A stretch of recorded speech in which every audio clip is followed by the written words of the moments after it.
I was making this beef stock the other day, letting it simmer for hours. And there was this exact moment where it stopped tasting like carrots or bones or onions. It all just merged into this single, incredibly rich flavor. Hmm. It honestly felt like magic.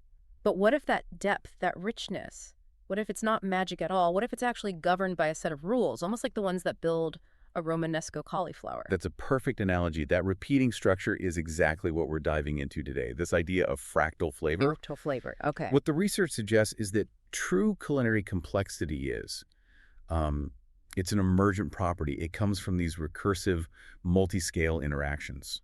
Okay, so what does recursive actually mean in this context? Think of it like a simple pattern, say contrast or balance, that gets layered over and over again. It repeats from the molecular scale to the dish on your plate, all the way up to the entire food culture. Yeah. Simple rules creating this symphony of taste. I like that.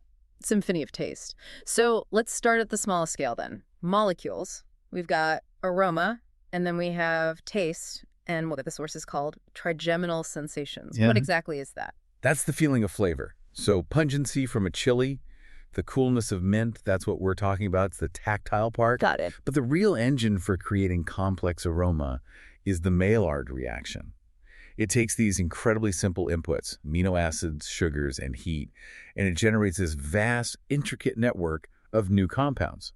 Pyrazines and front Right. And while they're all different molecules, they share these similar sensory motifs. You get notes that we perceive as roasty or nutty.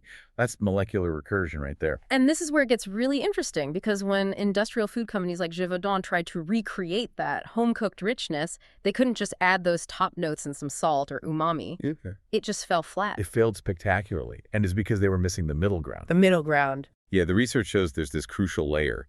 It's not a basic taste, and it's not a classic aroma. It's this. Well, it's a matrix of all the intermediate breakdown products that only form through long, multi-step processes. So we're talking about partially degraded acids, minerals, things like that. Exactly. And that matrix requires time. It requires that recursive design to fully develop. So that's why my quick weeknight pasta sauce never tastes like my grandmother's 6-hour version. I'm skipping the matrix. You're skipping the matrix. And for industrial food production, that pressure for efficiency means time is the first thing to go. That complexity is just lost. Which means, to get it back, they need to artificially recreate that process. That sounds like a pretty complex modeling challenge. It is. It requires advanced generative models and really deep analytical tools. And, this is the kind of problem businesses are tackling everywhere now.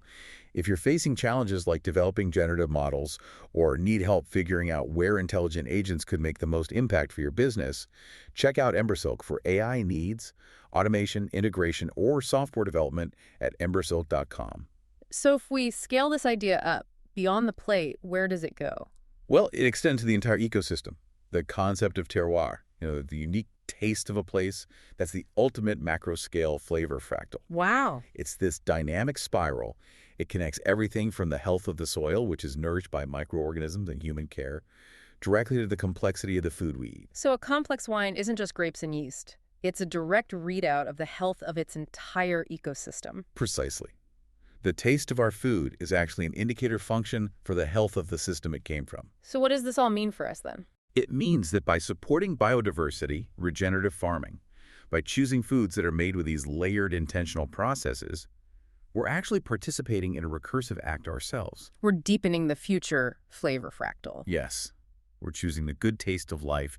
You can even say we're becoming benevolent ancestors just through the food choices we make. I love that, benevolent ancestors. Which leaves us with a pretty big question.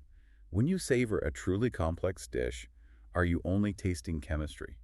Or are you, in a way, interjecting, taking in the complex, beautiful, recursive patterns of reality itself? Something to think about. If you enjoyed this deep dive, please subscribe to the show. Hey, leave us a 5-star review if you can. It really does help get the word out. Thanks for tuning in.